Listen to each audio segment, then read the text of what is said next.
Salut, c'est Trado. Voilà ma vidéo de mise à jour pour l'or. La séance de vendredi est un petit peu décevante, même si pas grand chose n'est à craindre pour l'instant.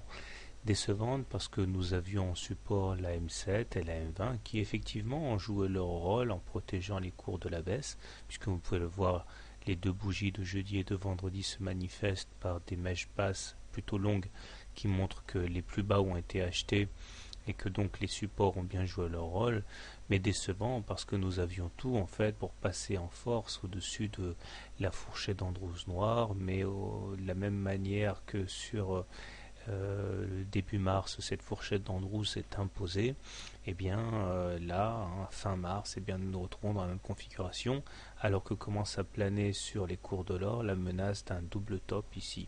Cette menace de double top n'est encore qu'hypothétique, puisque pour qu'un double top soit réel, il faut casser la ligne d'eau ici, qui correspond au 1380 en vert.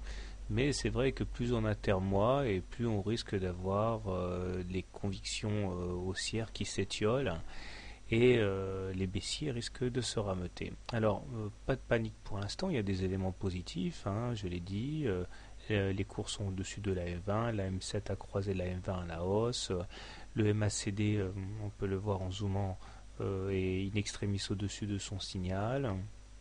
Le momentum est positif, le stochastique est toujours en zone de surachat, mais bon, il prend son temps. Alors, il prend son temps. Alors, si vous voulez acheter l'or, eh bien, vous avez un bon point d'entrée sur la M20, là, puisque visiblement les cours sont achetés sur ces niveaux. Si vous voulez shorter, eh bien, naturellement, c'est les excursions au-delà de la fourchette d'Andrews noire qui doivent être pénalisées, donc il faut shorter sur toute attaque du haut de la fourchette d'Andrews. Quant à moi, je considère qu'on est globalement en tendance molle haussière, mais plutôt en tendance haussière. Pour qu'elle soit vraiment haussière, il faudrait que nous soyons au-dessus de la M20 elle-même croissante. Or, comme vous pouvez le voir, la M20 est plutôt plate, donc tendance molle haussière, on va dire.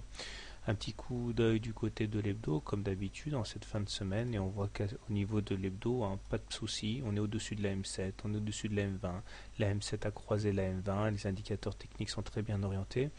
Nous avons un stochastique qui est au-dessus de son signal. Bon, seul petit danger, triple divergence baissière, momentum, stochastique, MACD, mais elle a quasiment été payée déjà, je considère, avec un contact avec la M20 la semaine dernière. Donc, tendance haussière en hebdo aussi. Voilà, bonne soirée, bon trade et à demain.